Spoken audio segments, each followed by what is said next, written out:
Bonjour et bienvenue sur The Passion of Creator, la passion des créateurs. Aujourd'hui nous allons voir un nouveau tutoriel sur Unity vs ProBuilding. Vous allez me demander qu'est-ce que c'est que ProBuilding. Et bah ProBuilding est un logiciel associé à Unity. Depuis la version, depuis les premières versions, puisque en fait ce logiciel ressemble à Maya ou 3D Max.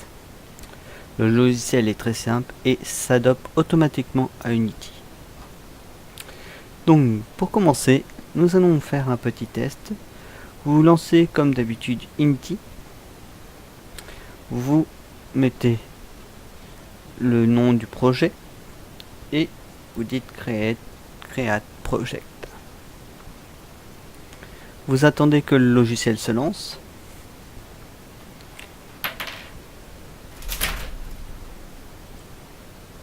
Et nous allons vous présenter la nouvelle version du logiciel, qui est très sympa et facile à utiliser. Si vous n'avez pas les moyens d'avoir Maya ou 3D Max.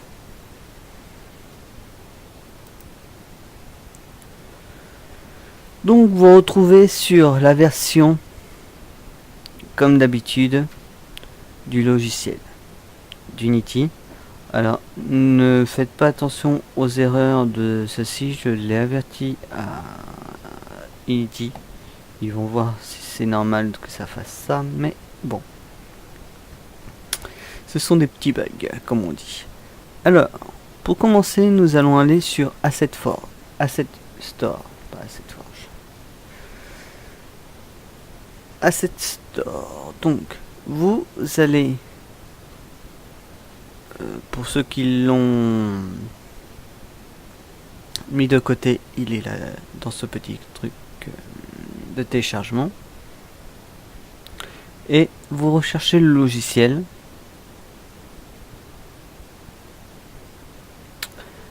Alors, il est où?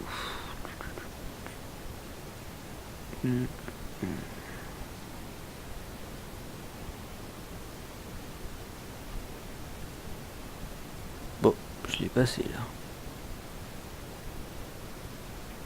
Ah, le voilà. Et il est là. Donc, à chaque fois que vous voulez l'utiliser, il faudra aller sur télécharger, download, et importer le logiciel quand vous voudrez l'utiliser. Alors, bien sûr, une fois qu'il est fait, vous l'avez automatiquement dans le logiciel Unity. Mais par hasard, si vous souhaitez relancer un nouveau projet, automatiquement, ce logiciel ne sera pas dans Unity. Il faudra à chaque fois l'importer, le télécharger et l'importer pour qu'Unity puisse le prendre en charge. Valable pour d'autres projets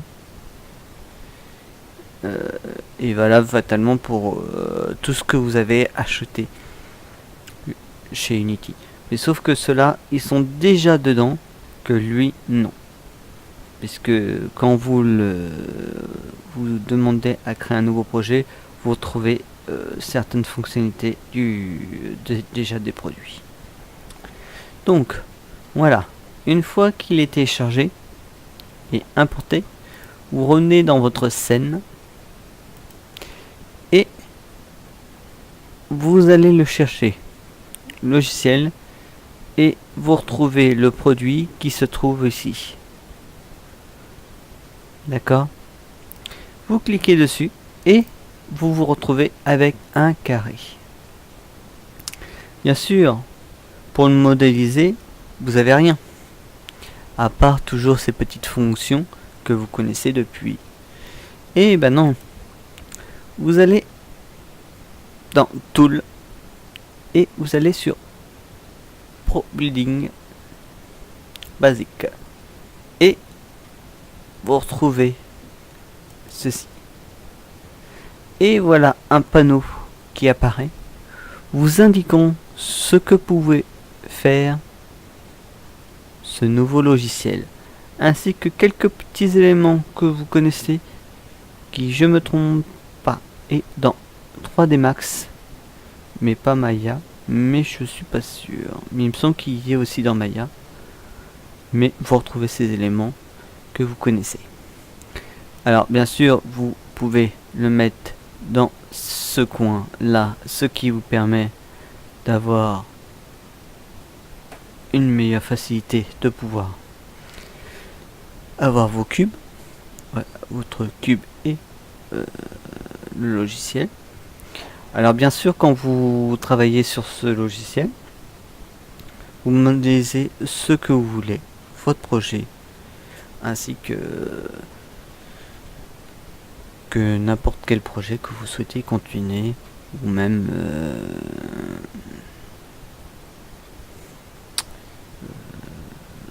par exemple un jeu que vous avez déjà commencé ou autre, hein, ou même une petite scène, tout ça, tout ceci est possible. Et vous retrouvez une grande partie des éléments matériaux, des vortex, des vertex, vous retrouvez des nouveaux polis, vous avez le 3D, des cubes 3D, des smoothing, matériaux, des UV editor. Enfin, vous retrouvez quasiment presque tout ce que vous avez besoin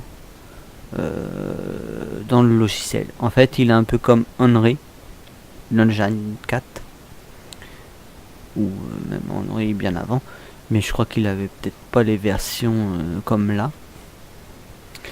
Enfin, vous retrouvez quand même beaucoup de choses que on ne connaissait pas. Et bien sûr, ce petit logiciel, vous l'avez en version gratuite.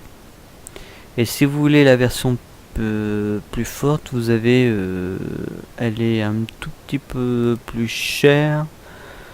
Alors attendez, je crois qu'elle est à une dizaine d'euros, je crois, un truc comme ça.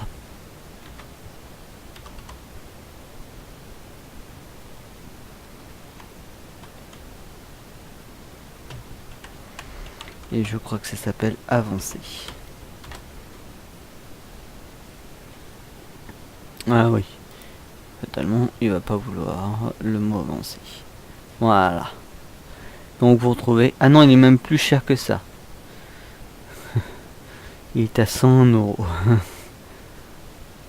Donc, mais à mon avis, vous avez quand même des choses beaucoup plus importantes, comme d'avoir des petits cubes, où vous avez sûrement beaucoup plus de choix à faire dans le logiciel.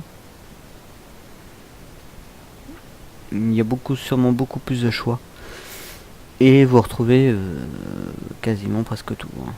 Alors, bien sûr, vous avez la version basique qui est là, hein, mais elle est tout aussi puissante que la version professionnelle, hein.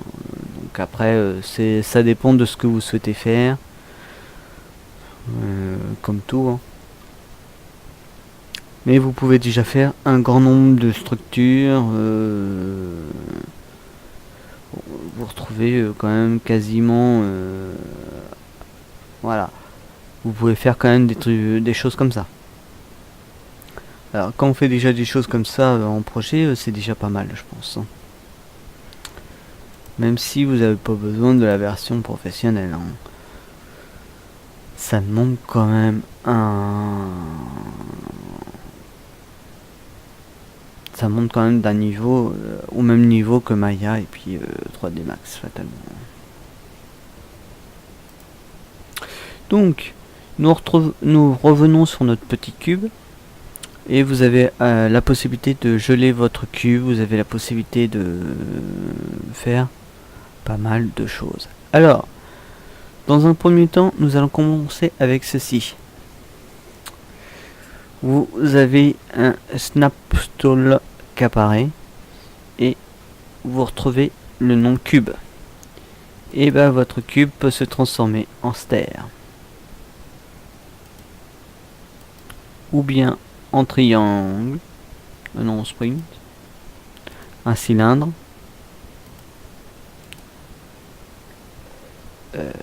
une plane, comme votre entre parenthèses, ce qui veut dire terrain. Vous avez la possibilité d'avoir une porte,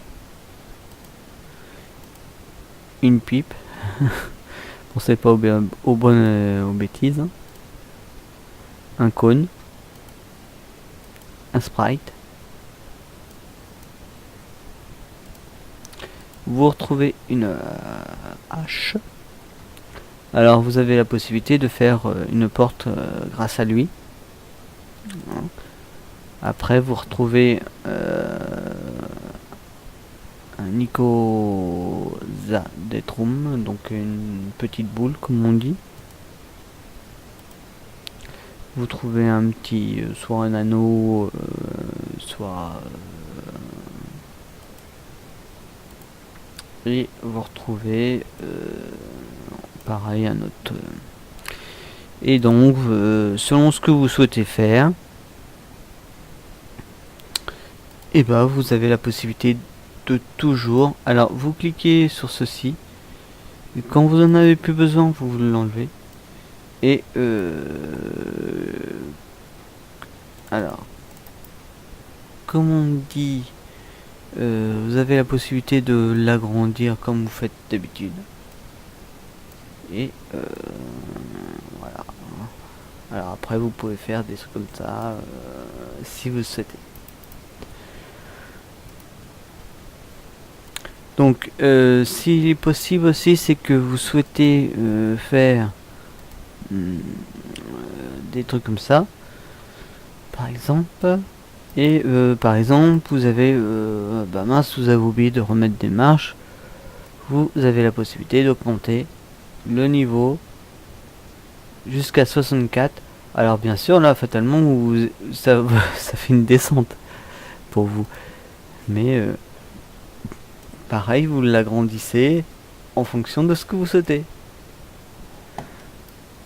Alors après c'est sûr que ça commence à faire des bonnes petites structures d'escalier quand même, parce qu'il faut se les taper hein, quand ça fait des trucs comme ça. Mais bon voilà, c'est comme on dit sympa à faire. Donc après vous avez la possibilité de faire d'autres choses. Pourquoi lui il est là, ça m'arrangerait qu'il soit mieux là.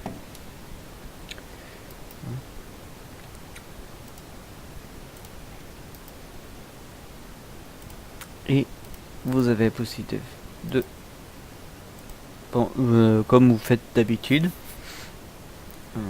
Alors dans un premier temps vous aurez certains menus qui ne sont pas disponibles, ce qui est tout à fait normal hein. Quand vous allez cliquer sur ce petit hop, vous en aurez des nouvelles qui vont se mettre en route, mais d'autres vont se fermer,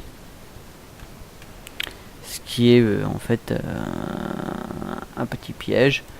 Et vous retrouvez pareil quand vous sélectionnez un autre volume, vous avez après la possibilité de pouvoir extraire certains voilà, comme il est là, extrude face. Donc vous cliquez sur ce bouton là et ah bah oui, c'est normal qu'il fonctionne pas, oui, je comprends mieux. Oui. Donc allez, t'as fini tes bêtises là. Et donc pareil, vous cliquez sur la face et puis vous agrandissez comme vous souhaitez hein. Hop, vous avez vu et pareil, vous souhaitez changer de direction. Hop, alors bien sûr là vous avez que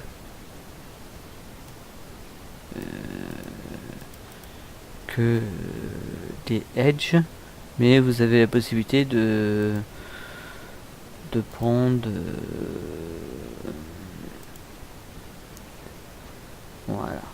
voilà de prendre les faces et de les remonter un peu plus haut, et pareil vous sautez hop hop hop hop. En fait c'est aussi simple que si vous souhaitez utiliser Maya ou autre, hein. Et pareil, vous retournez, vous avez l'impression d'avoir un petit building, comme on dit.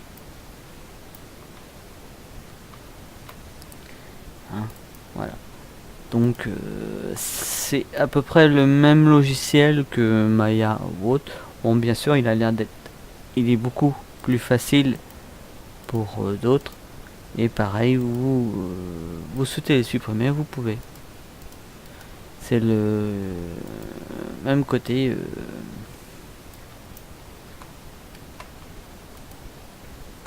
Hop, vous avez vu, il n'y a presque plus rien.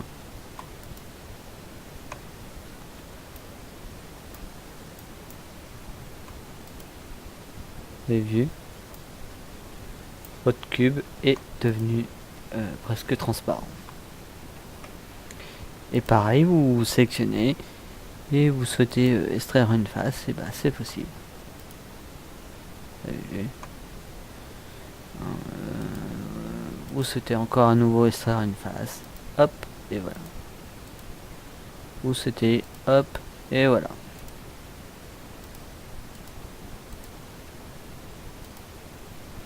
Alors pareil, vous sélectionnez sur la petite flèche majuscule et vous avez la possibilité de sélectionner deux faces en même temps, ce qui vous permet de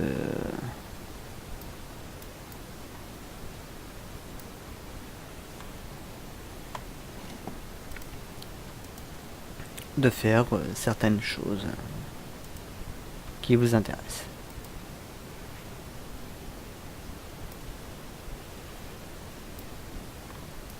Donc voilà.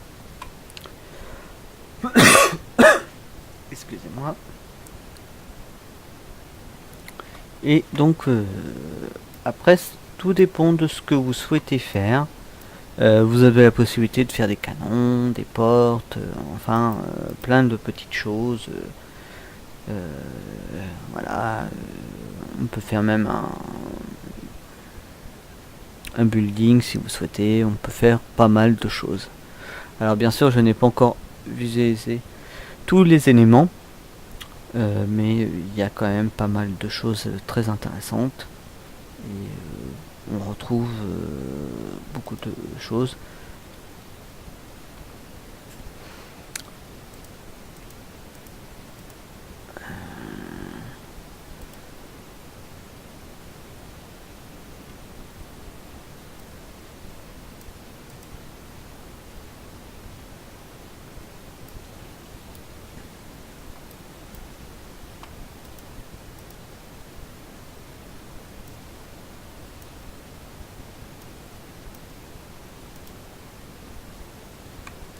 Donc voilà, vous retrouvez quand même des choses qui sont très faciles à utiliser et qui vous demandent presque rien au niveau argent, parce que Unity est quand même a une partie gratuite, hein. Mais vous avez la possibilité d'avoir d'autres choses très intéressantes.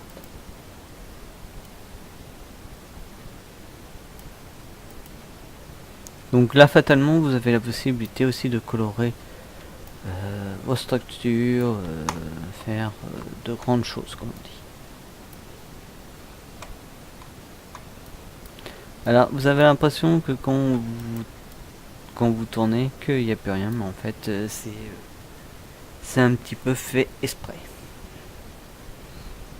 Donc, nous allons supprimer et nous allons par exemple une hache. Hop, hop.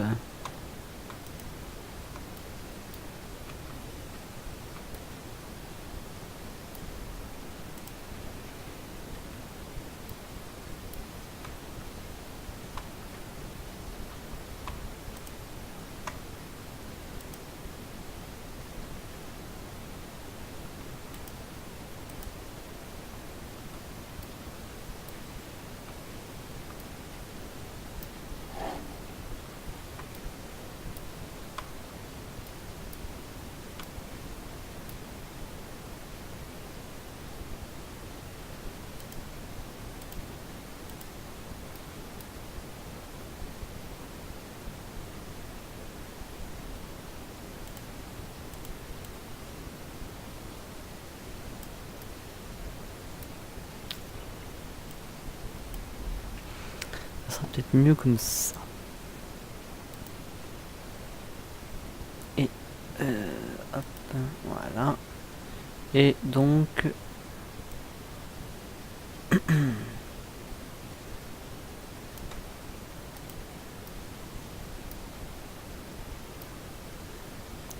donc voilà, vous avez par exemple une porte qui vient de se faire. Et après vous souhaitez faire un mur. Donc alors bien sûr là vous le prenez comme ceci, mais votre mur s'agrandira automatiquement. Si vous souhaitez faire que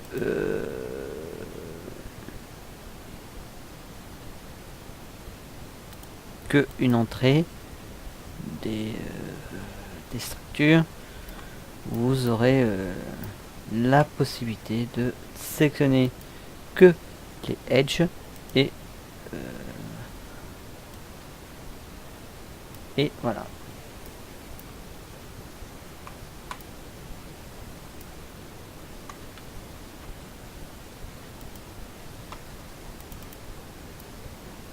J'ai l'impression que ça va pas marcher dans le sens que je souhaitais.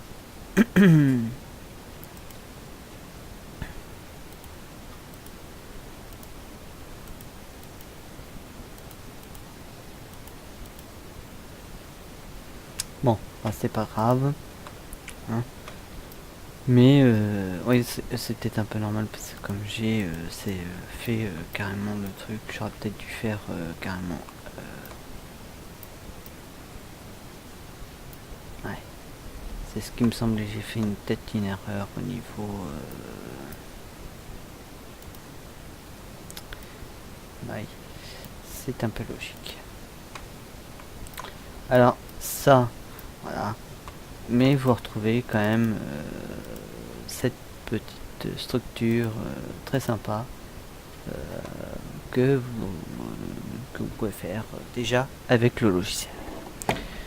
Donc vous avez déjà la possibilité de faire de belles choses quand même. Alors il est possible aussi que si vous souhaitez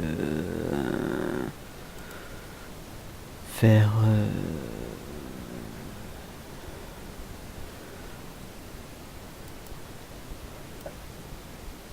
alors vous avez la possibilité de faire ceci hein, si vous souhaitez hein. Alors bien sûr ça va tout de suite changer la méthode de votre porte hein, mais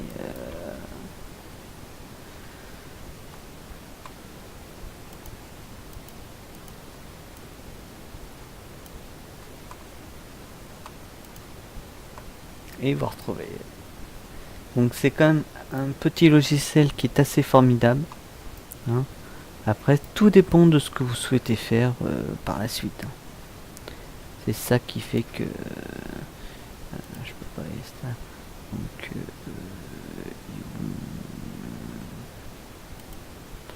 ici j'extrais ça, ça. Ouais, alors, c'est pas encore trop gênant. Mais bon. Donc alors voilà ce que ça donne. Alors bien sûr ça vous donne des petites choses très sympas comme ça. Mais après tout dépend de ce que vous souhaitez vraiment faire. Comme n'importe quel avec n'importe quel logiciel que vous aurez de modélisation. Donc voilà. Donc vous retrouvez des triggers, des collecteurs, enfin beaucoup de choses qui peuvent vous intéresser.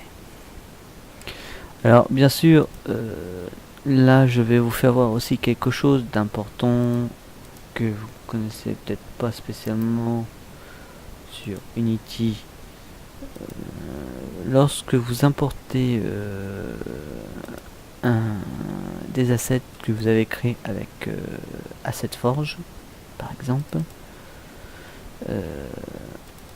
hop,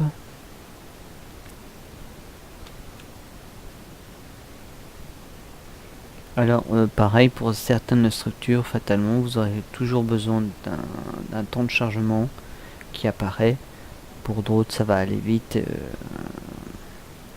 Donc là vous retrouvez principalement votre bâtiment.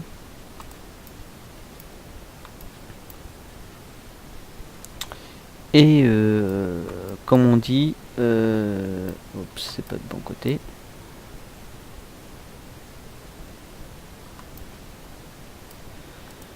J'aurais préféré qu'il soit un petit peu plus...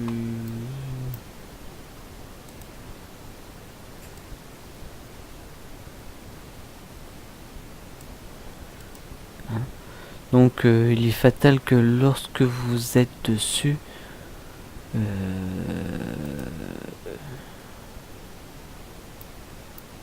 oui, ça c'est normal. C'est un petit peu normal. Vous retrouvez votre bâtiment, mais lorsque vous allez être dedans, il n'y a pas de collision. Pour avoir